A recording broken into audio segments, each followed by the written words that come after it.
الرحمن الرحيم. Assalamualaikum warahmatullahi wabarakatuh. Alhamdulillahilladzi arsala rasulahu bil huda wa dinil haq. Arsalahu basyiran wa nadhira wa da'iyan ilallahi bi'idnihi wa sirajan munira. Asyhadu an la ilaha illallah wahdahu la syarika lah wa asyhadu anna Muhammadan abduhu wa rasuluhu la nabiyya ba'dah.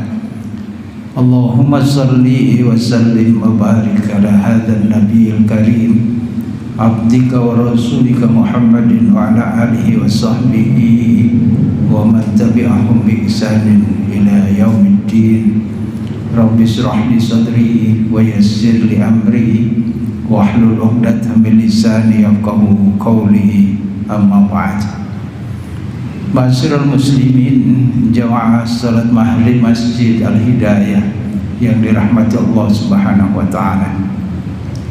Puji syukur marilah kita panjatkan kehadiran Allah. Alhamdulillah, sampai dengan detik ini kita masih diberi umur panjang oleh Allah Subhanahu wa taala, kesempatan untuk menambah bekal kita, untuk bekal kembali kehadiran Allah Subhanahu wa taala.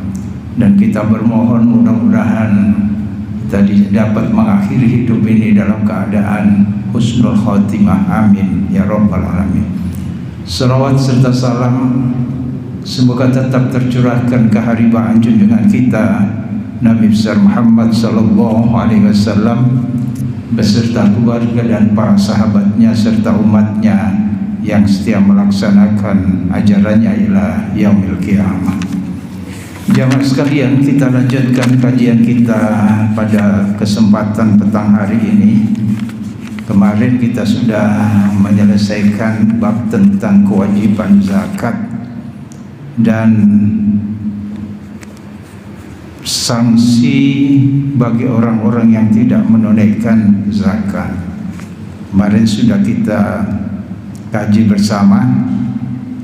Pemilik emas, perhiasan yang tidak dizakati kelak di yaumil qiyamah akan disetrikakan di punggungnya, di dahinya, dan di badannya yang lain. Kemudian bagaimana dengan unta ketika beternak? Unta tidak dizakati, maka kemudian unta itu akan melindasnya, mencakarnya dengan kuku-kukunya yang berat di tanah yang lapang, dan semua dari unta yang paling kecil sampai unta yang paling besar. Begitu pula kambing dan lembu atau sapi, maka orang yang tidak mengeluarkan zakat ternak tersebut akan ditanduk di yaumil qiyamah dari seluruh ternak yang dia, atau binatang atau sapi atau kambing yang dia ternakkan, semuanya akan menanduknya di hari kiamat. Jamaah yang dirahmati Allah Subhanahu wa taala, sekarang kita lanjutkan di bab yang baru, yaitu babu wujubi shaumi Ramadan wa bayani fadli siyam wa ma yata'allaqu bi, yaitu bab hukum wajibnya puasa di bulan Ramadan serta penjelasan keutamaan puasa serta hal-hal yang berhubungan dengan puasa tersebut atau bulan Ramadan tersebut. Jamaah yang dirahmati Allah Subhanahu wa taala, sudah sering kita mendengarkan penjelasan tentang puasa di bulan Ramadan. Ayatnya juga insyaallah kita juga semuanya hafal tentang ayat perintah puasa di bulan Ramadan, yaitu firman Allah di dalam Al-Quran surat Al-Baqarah ayat 183, Insya Allah semuanya sudah hafal.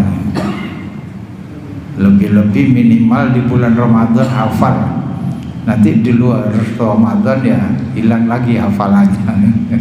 Ya, kita baca ayat tentang wajibnya puasa Ramadan yang ada di dalam surat Al-Baqarah ayat 183 itu. A'udzubillahi minasyaitonirrajim. Ya ayyuhalladzina amanu kutiba alaikumusiyam kama kutiba alal ladzina min qablikum la'allakum tattaqun. Ayat ini sangat populer dan setiap Ramadan itu semua masjid membacakan ayat ini ya, berulang-ulang gitu. Dan bahkan sebelum Ramadan pun sudah dibacakan ayat ini. Kata Abdullah ibnu Mas'ud radhiyallahu anhu, ini kita terjemahkan dulu. Ya ayyuhalladzina amanu, wahai orang-orang yang beriman, kutiba alaikumusiyam, diwajibkan atas kalian berpuasa. Kama kutiba alal ladzina min qablikum, sebagaimana telah diwajibkan kepada orang-orang sebelum kalian. La'allakum tattaqun, agar kalian bertakwa. Kata Abdullah ibnu Mas'ud radhiyallahu an, apabila satu ayat itu dimulai dengan panggilan kepada orang-orang yang beriman, ini ayatnya kan ya ayyuhalladzina amanu, maka ayat-ayat tersebut mengandung sesuatu yang amat penting. Ini kata siapa? Abdullah ibnu Mas'ud radhiyallahu anhu, mengandung sesuatu yang amat penting atau larangan yang amat berat. Kalau tidak perintah, larangan. Itu kalau diawali dengan ya ayyuhalladzina amanu, itu adalah ayat yang setelahnya itu ada masalah yang penting bagi orang-orang yang beriman. Karena Allah Maha tahu. Karenanya diawali dengan ya ayyuhalladzina amanu, seruan kepada orang-orang yang beriman. Karena Allah Maha tahu, yang mampu melaksanakan seruan itu, perintah itu, atau meninggalkan larangan itu hanyalah orang-orang yang beriman. Jadi sebagaimana ini kutiba alaikumusiyam, diwajibkan atas kalian berpuasa. Puasa di bulan Ramadan lebih-lebih itu kalau tidak didasari atas iman ya, berat, sangat berat ya. Karena dia tidak memiliki keyakinan bahwa puasa itu adalah perintah Allah yang mesti dilaksanakan.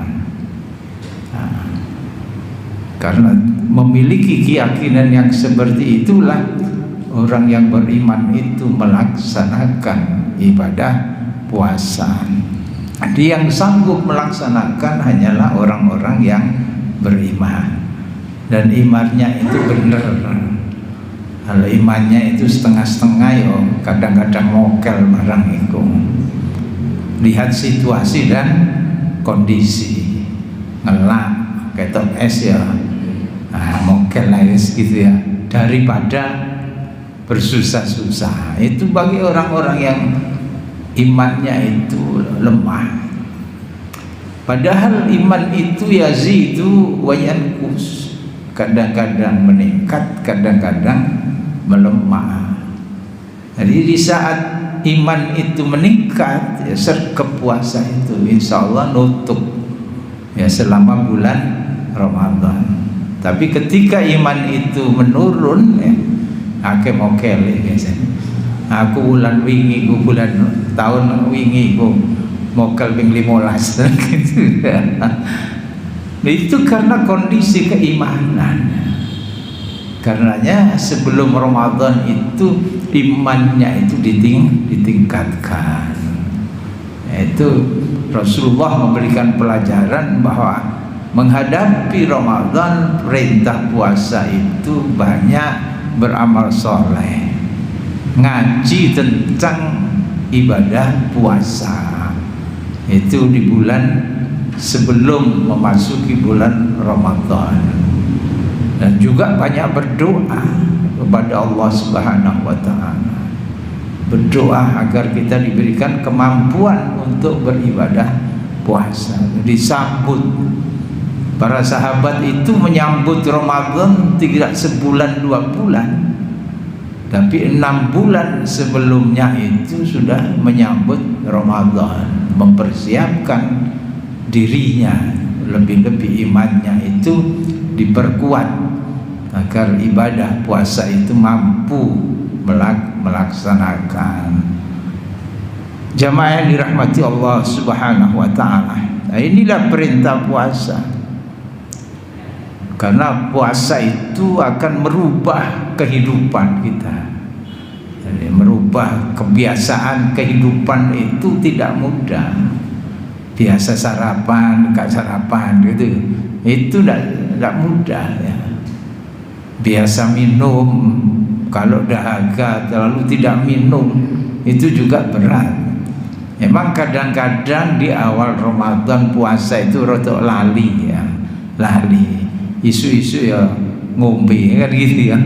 Nah itu rezeki ya, rezeki. Oh iya puasa kan itu. Karena ini kebiasaan.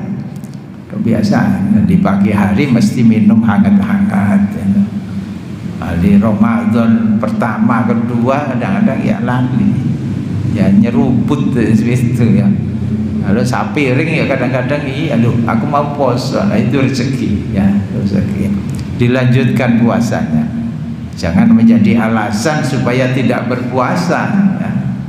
Jadi lupa wis tak poso wis ya. Padahal itu lupa, boleh dilanjutkan. Karena itu rezeki yang diberikan Allah Subhanahu wa taala. Ini merubah kebiasaan-kebiasaan yang seperti ini tidak mudah. Jamaah yang dirahmati Allah Subhanahu wa taala, kama kutiba 'alal ladzina min qablikum, sebagaimana diwajibkan kepada orang-orang sebelum kalian. Menunjukkan bahwa perintah ibadah puasa itu bukan suatu perintah ibadah yang baru. Tetapi orang-orang sebelum umat Muhammad sallallahu alaihi wasallam itu sudah diperintahkan ibadah puasa ya. Di agama-agama lain itu juga diperintahkan puasa ya, perintah puasa. Dan jauh di zaman nabi-nabi sebelum Rasulullah sallallahu alaihi wasallam itu sudah diperintahkan puasa. Ini menunjukkan bahwa ibadah puasa itu merupakan syariat yang amat penting untuk kehidupan manusia. Karenanya puncak dari ibadah puasa kalau kita tunaikan itu agar kita menjadi orang-orang yang bertakwa. Kalau menjadi orang yang bertakwa itulah yang dijamin kelak itu hidupnya ada di surga Allah Subhanahu wa taala. Ini menunjukkan betapa Allah Subhanahu wa taala memerintahkan kita berpuasa itu agar kita kelak dapat menempati surga. Ini perintah kasih sayang Allah Subhanahu wa taala. Bukan memberatkan kita, tapi ini bentuk kasih sayang Allah Subhanahu wa ta'ala kepada hambanya, yaitu dengan beribadah puasa di bulan Ramadan.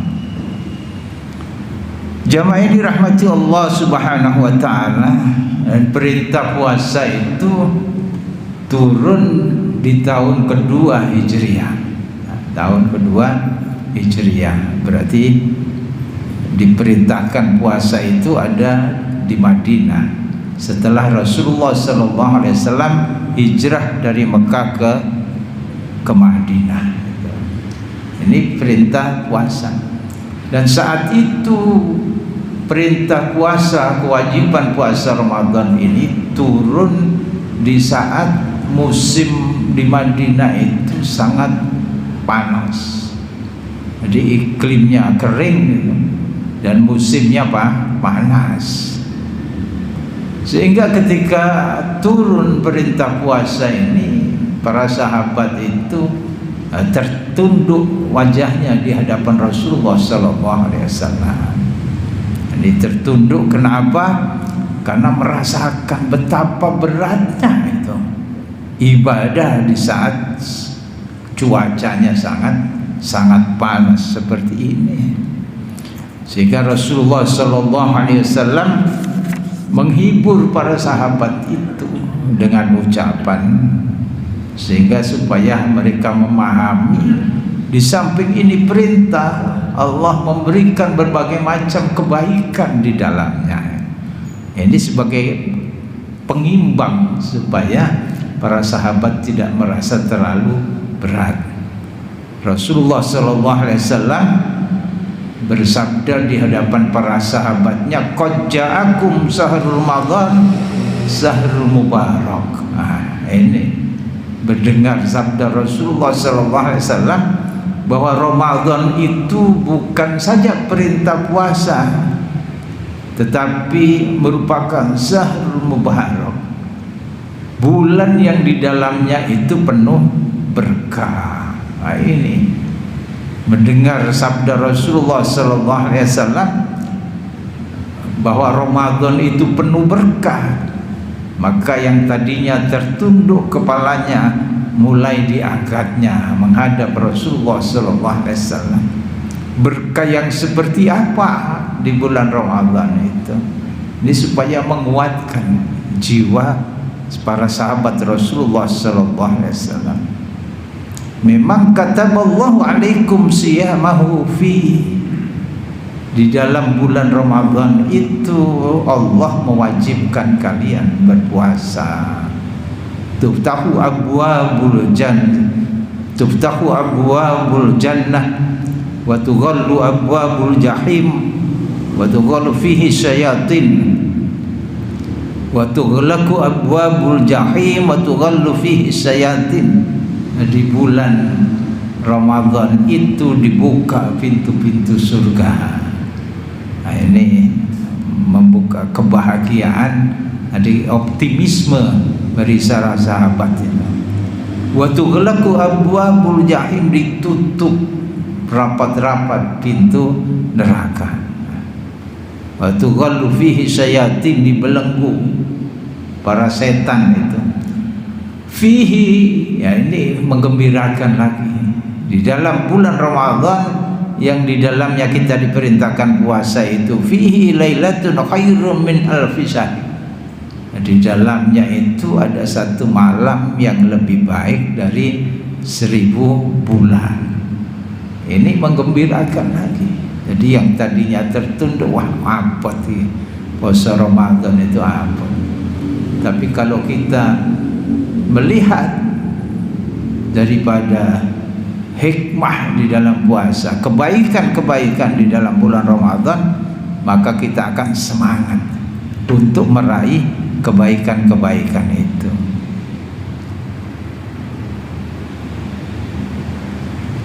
Man khurima khairaha faqad khurima, siapa yang tidak memperoleh kebaikan di bulan Ramadan itu, maka dia tidak mendapatkan apa-apa. Ya, Allah sudah menggelar kebaikan yang begitu luas di bulan Ramadan, tetapi kita tidak ingin meraihnya. Dia tidak dapat apa-apa di bulan itu. Allah melipat gandakan pahala di bulan Ramadan itu. Nanti akan hadis-hadis ini akan kita pelajari. Jamaah ini rahmati Allah Subhanahu wa taala, tidak ada di dalam ayat Al-Qur'an itu ibadah yang serinci ibadah puasa di bulan Ramadan. Allah menyebutkan secara rinci di dalam Al-Qur'an, dan ayatnya itu bersambung, 183, 184, 185, 186. Semuanya menceritakan tentang bagaimana sih puasa di bulan Ramadan itu. sehingga puasanya itu, ibadah di bulan Ramadan itu betul-betul ditata sedemikian rupa oleh Allah, diberikan petunjuk oleh Allah. Kita ambil pelajaran perintah sholat di dalam Al-Quran, tidak diterangkan secara detail bagaimana sholat itu, ya, tidak sebagaimana ibadah puasa. Karenanya di dalam kitab Riyadhus Shalihin akan disampaikan ini, bahwasanya kapan ibadah puasa itu, maka dilanjutkan di ayat yang lain, ayyaman ma'dudat, yaitu pada hari-hari tertentu. Ayyaman ma'dudat, tidak selamanya kita diperintahkan puasa Ramadan, tetapi hari-hari tertentu, yaitu selama bulan Ramadan. Faman kana minkum maridan ala safarin fa'iddatum min ayyamin ukhar. Dan ini tidak memberatkan. Manakala kalian sakit, nah, di bulan itu boleh tidak puasa, tapi diganti di bulan yang lain sesuai dia sakit itu berapa hari berat, atau di dalam bepergian, nah, itu boleh tidak puasa.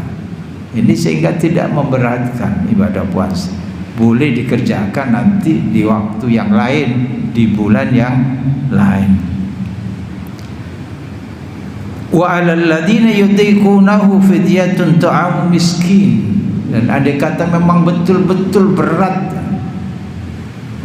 ya, betul-betul berat untuk melaksanakan di tahun itu, tidak bisa melaksanakan, atau mungkin karena terlalu tua, kan, atau sakitnya parah, atau sedang menyusui anaknya, maka boleh diganti tidak puasa, yaitu dengan memberikan fidyah.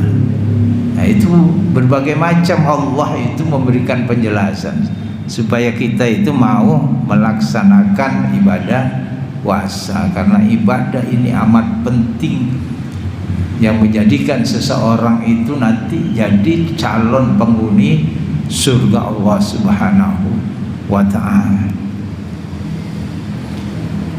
Faman tatawwa'a khairan fa huwa khairul lah wa antasumu khairul lakum in kuntum ta'lamun.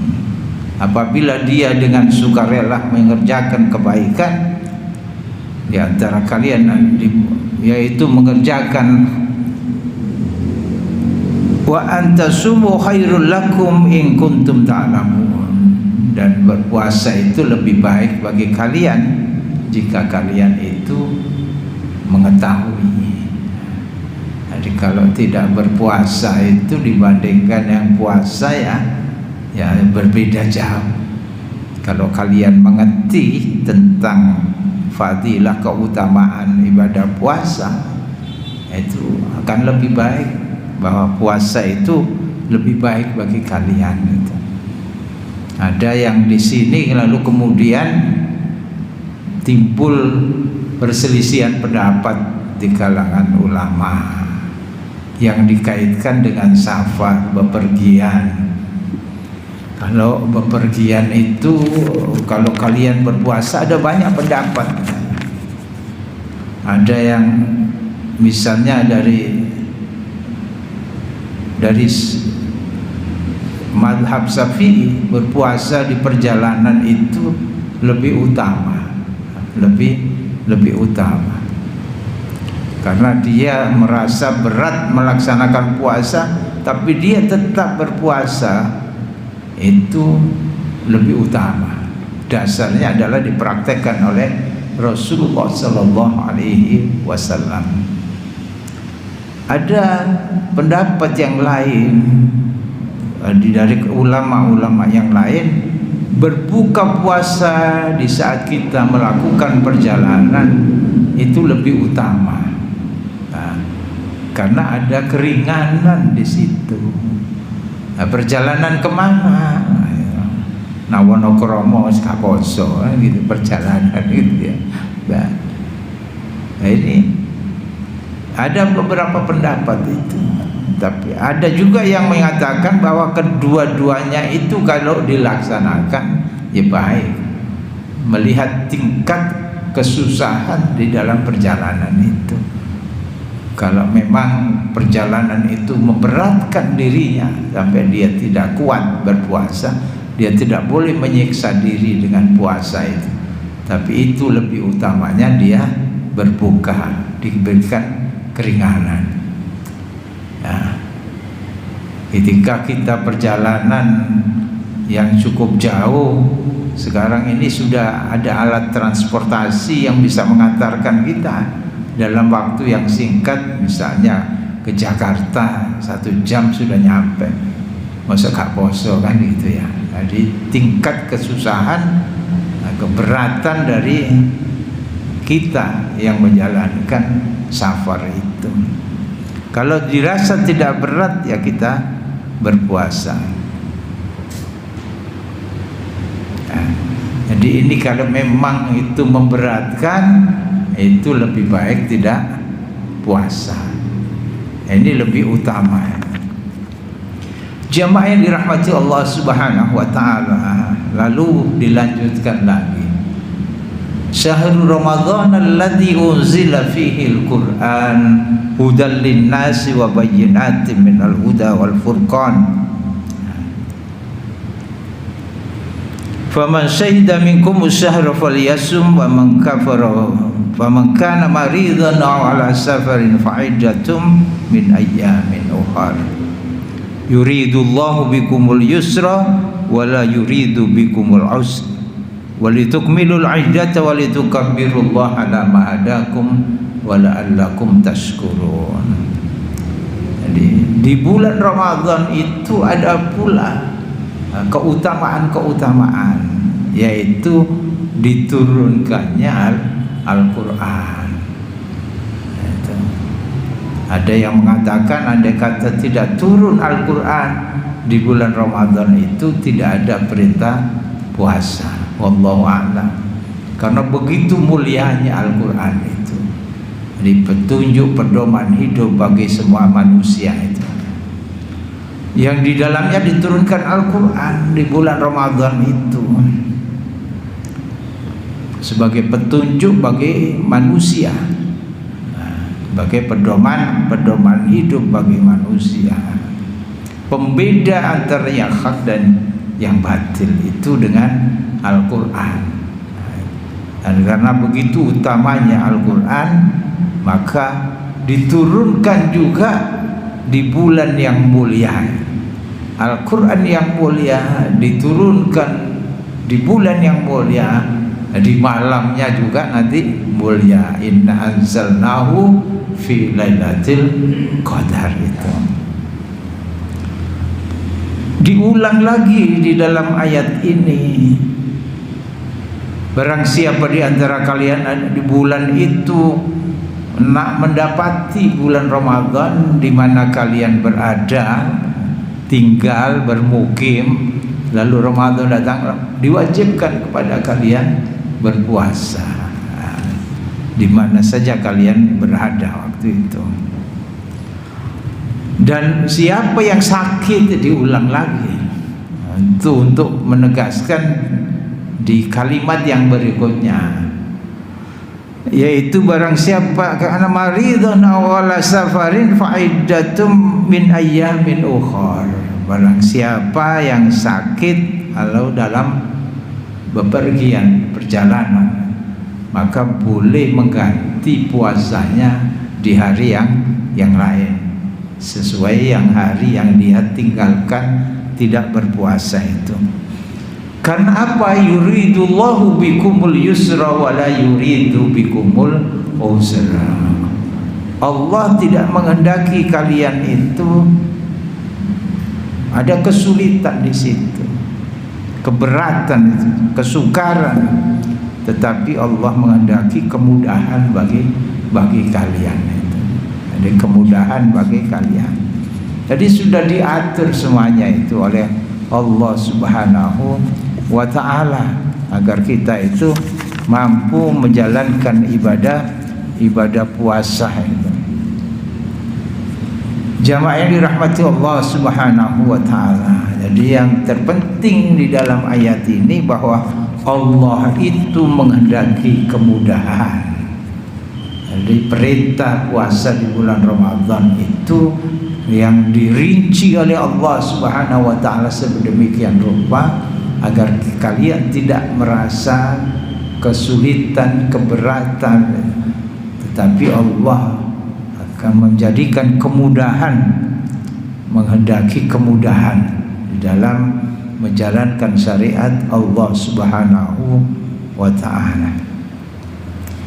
Jadi dikatakan bahwa di bulan Ramadan itu Allah turunkan Al-Quran. Al-Quran diturunkan di bulan yang mulia, di malam yang mulia. Inna anzalnahu fi lailatul qadar. Sesungguhnya kami turunkan Al-Quran pada malam kemuliaan, dibawa oleh malaikat yang mulia, dibawa malaikat yang mulia. Inna anzalnahu fi lailatin mubarak, fi lailatin mubarakah. Al-Quran juga diturunkan pada malam yang penuh berkah. Karenanya kalau kita baca di dalam surat Inna anzalnahu fi lailatul qadar, surat Lailatul Qadar, itu Allah memberikan kemuliaan di situ, ya. Yaitu ada satu malam yang lebih baik dari 1000 bulan. Itu yang dikejar-kejar, yang ingin diraih oleh hamba-hamba Allah yang beriman, sehingga kita melakukan iktikaf, mencari Lailatul Qadar. Kapan itu? Banyak hadis yang menjelaskan tentang Lailatul Qadar itu, yaitu di 10 malam terakhir di bulan Ramadan. Lalu dirinci lagi malam-malam ganjil di bulan Ramadan. Nah, sekarang ini menentukan malam ganjil itu angel, ya. Mergo permulaan poso ini bareng itu dia. Jadi malam ganjil itu kapan itu? Nah, sehingga hadis yang populer yaitu di 10 malam terakhir. Di situ ketika Rasulullah sallallahu alaihi wasallam di bab Qiyamul Lail kemarin sudah kita bahas, yaitu Rasulullah sallallahu alaihi wasallam di malam-malam akhir Ramadan itu 10 malam terakhir malam Ramadan itu mengencangkan ikat sarungnya itu. Artinya apa? Rasulullah tidak pernah istirahat di malam itu, ya, bersantai dengan istri-istrinya, tetapi Rasulullah beriktikaf, ya, bersungguh-sungguh, bahkan membangunkan keluarganya untuk apa? Ibadah di bulan di akhir malam Ramadan itu. Ini menunjukkan betapa pentingnya malam-malam Ramadan itu, yang mesti kita ikuti bagaimana Rasulullah sallallahu alaihi wasallam beramal di malam Ramadan. Jamaah yang dirahmati Allah Subhanahu wa taala. Ada hadis yang cukup panjang, ya, keutamaan bulan-bulan Ramadan itu, yaitu hadis dari Abu Hurairah radhiyallahu anhu menceritakan qala Rasulullah sallallahu alaihi wasallam qala Allahu azza wa jalla. Nah, ini kalau hadis dari Rasulullah lalu ada qala Allahu azza wa jalla, yang berarti ini adalah hadis qudsi. Kullu amal ibni Adam lahu illa siyam.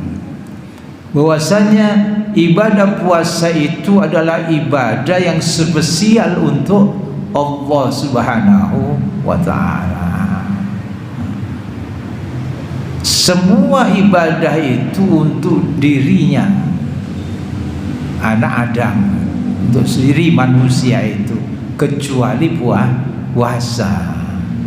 Fa innahu li, bahwasanya puasa itu adalah untukku. Nah, ini spesial, bahwa ibadah spesial adalah puasa. Puasa itu untukku, karena puasa itu ibadah yang rahasia, tidak ada orang tahu kecuali dirinya dengan Allah Subhanahu wa ta'ala. Cukup rahasia. Siapa yang tahu seseorang itu puasa dan tidak puasa? Tidak ada yang tahu kecuali diumumkan, Rona aku poso gitu. Nah, itu mengurangi keikhlasan. Karenanya puasa itu adalah ibadah yang penuh keikhlasan. Karena hanya diri itulah dengan Allah Subhanahu wa ta'ala sajalah yang tahu. Fa innahu li, kalau itu hanya spesial untuk Allah, wa ana ajzi bih. Nah, ini luar biasa. Balasannya bagi orang yang puasa itu hanya Allah yang membalas. Malaikat saja tidak tahu. Karena malaikat juga tidak tahu apakah seseorang itu puasa dengan ikhlas atau tidak. Nah, tidak tahu malaikat. Makanya Allah spesial yang membalasnya itu. Balasannya seperti apa? Itu rahasia. Rasulullah SAW juga tidak mengerti, hanya saja diberikan bocoran. Rasulullah sempat menyatakan bahwa orang-orang yang berpuasa itu nantinya akan diberikan jalan ke surga itu melalui satu pintu.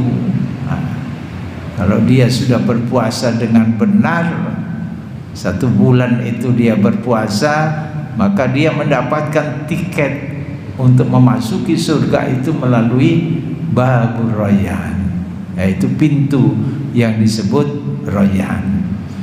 Kalau orang-orang yang berpuasa sudah masuk ke dalam surga melalui Babur Rayyan, maka sudah tidak ada lagi orang yang bisa masuk pintu Rayyan itu.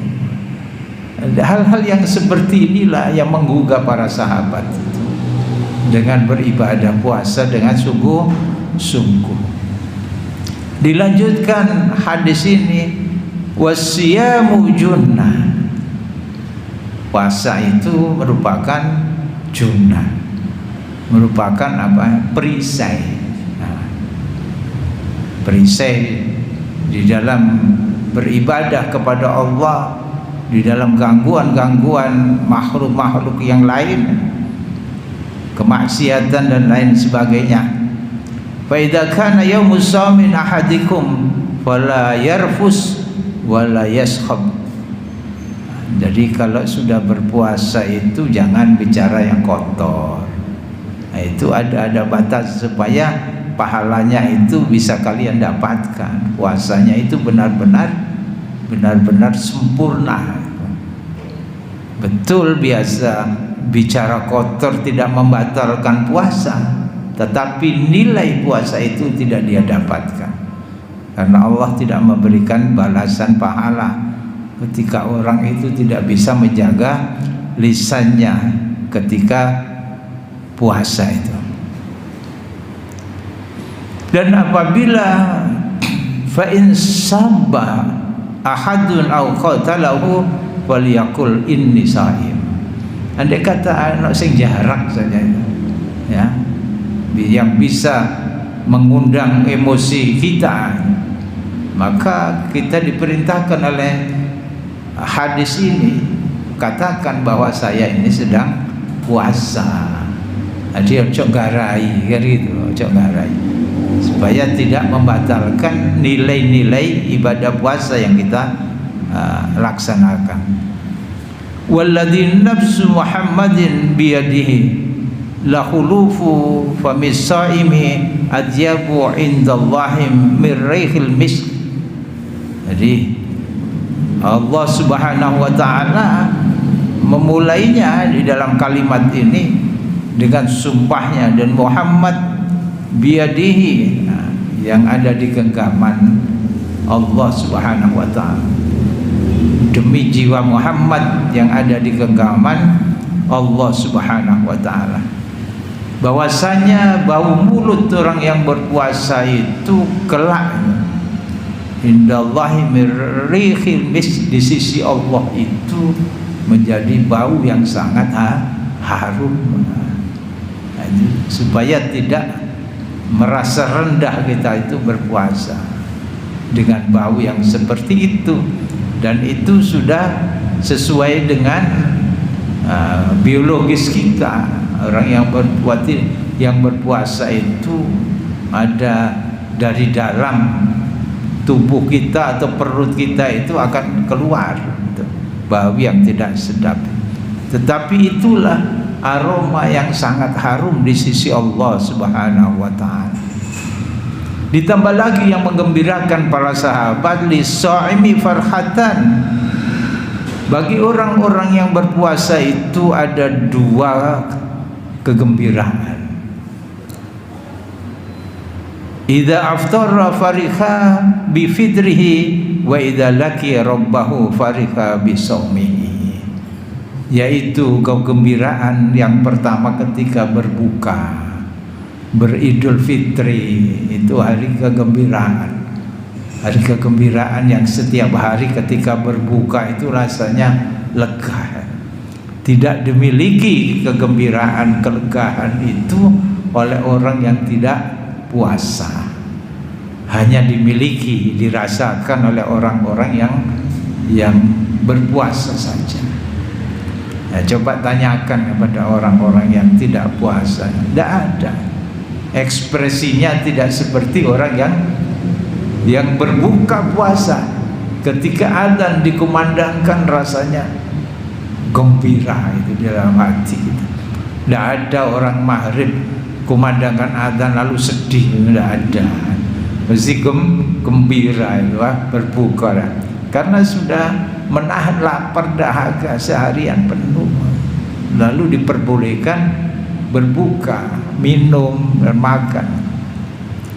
Lebih-lebih kebahagiaan yang kedua, ini kebahagiaan yang kedua ini tidak ada taranya dan pasti tidak akan diperoleh bagi orang-orang yang tidak puasa.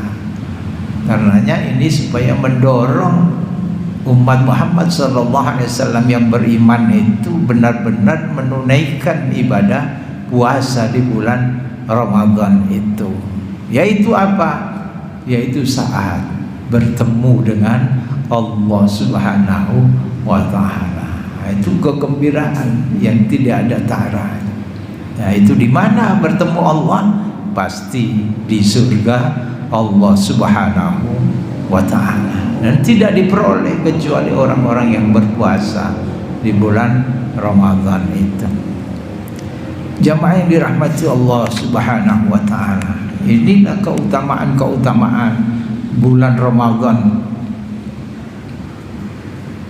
yang dipaparkan di dalam hadis qudsi yang dituangkan oleh Imam Nawawi di dalam bab kewajiban kita berpuasa di bulan Ramadan ini. Jamaah yang dirahmati Allah Subhanahu wa ta'ala, hal-hal yang seperti ini mestinya memang kita kaji sebelum Ramadan datang. Kadang-kadang kita ini rada telat ya, ngaji tentang puasa itu di bulan Ramadan ya. Sudah terlambat kita mengkaji tentang hal-hal yang berkaitan dengan puasa, sehingga makanya yang dicontohkan, dianjurkan oleh Rasulullah SAW, bulan-bulan sebelum Ramadan itu perbanyak, yaitu mempelajari hal-hal yang berkaitan dengan bulan Ramadan, sehingga kita dapat meraih keutamaan bulan Ramadan itu. Nah, misalnya sahur yang baik itu yang seperti apa, gitu ya. Sahur yang baik itu seperti apa, kapan itu ya. Sahur jam 10 bengi sahur. Nah, itu sudah dianjurkan seperti itu. Sahur yang baik adalah mendekati waktu subuh. Nah, jadi waktu mendekati waktu subuh, nah, itu kita sahur. Nah, ini menunjukkan bahwa puasa itu tidak memberatkan. Kalau kita sahurnya itu lebih akhir, ya, bukan kita diperintahkan supaya awal malam kita sahur, tapi sebisa-bisanya dianjurkan kita itu akhir malam itu sahur. Kapan berbuka? Nah, itu kan disunahkan kita awal waktu, yaitu di saat masuk waktu maghrib. Nah, kita berbuka di situ walaupun hanya seteguk air, ya, bukan lalu dianjurkan itu di awal waktu kumandangkan azan terus telung piring gitu, ya. Nah, tidak seperti itu, ya, sekedar melepas dahaga, ya.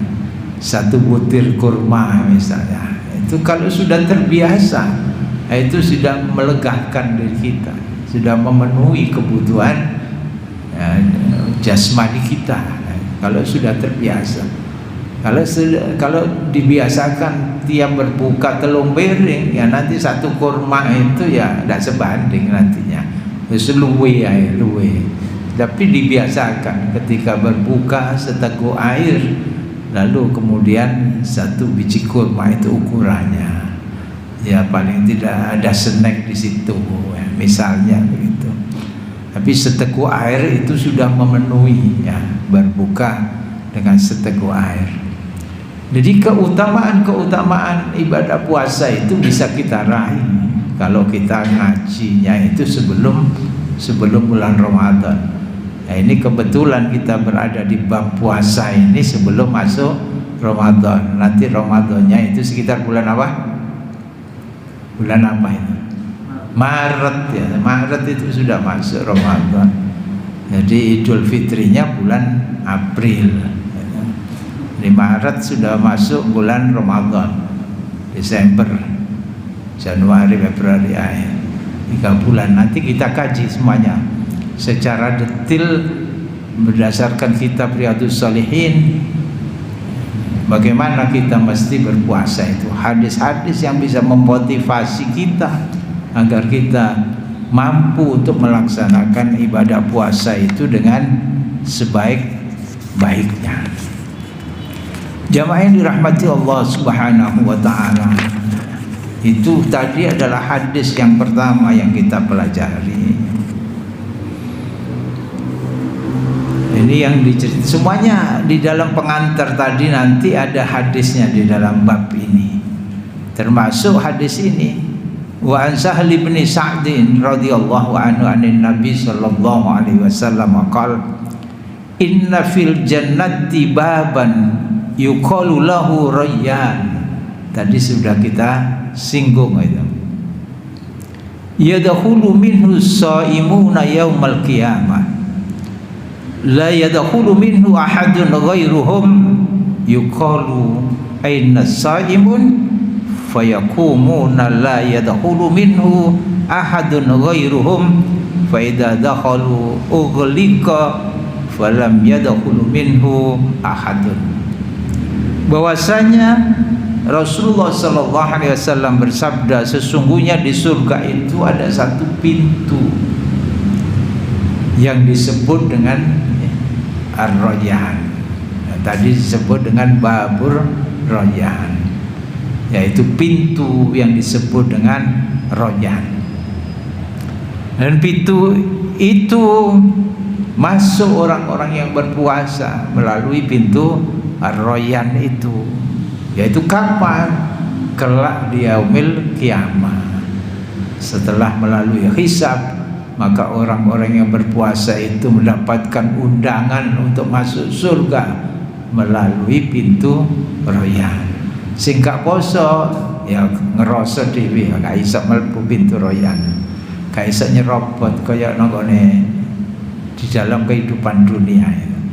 Gak bayar tiket palsu barang kan ada itu, ya. Yaitu di hari kiamat tidak seorang pun dari orang lain yang memasukinya. Tidak ada yang bisa masuk pintu Rayyan itu. Ada detektornya di situ, ya. Jadi kalau bukan orang yang berpuasa, muni di daftar balik, tidak bisa. Hanya yang memiliki tiket masuk Ar-Rayyan adalah orang-orang yang berpuasa, yang mendapatkan tiketnya. Jadi akan dikatakan di sana, mana orang-orang yang berpuasa? Dipanggil semua itu oleh Allah Subhanahu wa ta'ala melalui malaikatnya.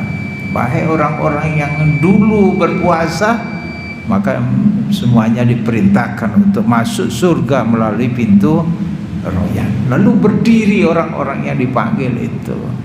Dulu saya berpuasa, dulu berdiri mereka, berduyun-duyun mendekati pintu Rayyan itu dan masuk ke dalam pintu itu untuk menuju surga Allah Subhanahu wa ta'ala. Dan sekali lagi tidak ada orang lain yang bisa memasuki pintu Rayyan itu untuk memasuki surga. Apabila seluruhnya sudah masuk, orang-orang yang dulu menunaikan ibadah puasa Ramadan, lalu pintu itu ditutup kembali oleh malaikat Allah Subhanahu wa ta'ala, dan pintu itu dikunci rapat-rapat, tidak ada seorang pun yang bisa masuk. Ini hadis yang bisa memotivasi bagaimana kita memperoleh surga melalui pintu Rayyan itu. Maka satu-satunya jalan agar kita mampu beribadah puasa itu dengan sebenar-benarnya, dengan larangan-larangan yang dianjurkan oleh Rasulullah SAW yang dijauhi maupun harus dikerjakan. Nah, itu menjadi keutamaan di bulan Ramadan. Itulah yang bisa mengantarkan kita ke surga Allah melalui pintu Rayyan ini. Mudah-mudahan dengan kajian bab tentang kewajiban kita beribadah puasa ini dapat kita pahami keutamaan-keutamaan tentang puasa di bulan Ramadan ini. Marilah kita tutup dengan doa kafaratul majlis. Subhanakallahumma bihamdika asyhadu an la ilaha illa anta astaghfiruka wa atubu ilaik. Mohon maaf. Assalamualaikum warahmatullahi wabarakatuh.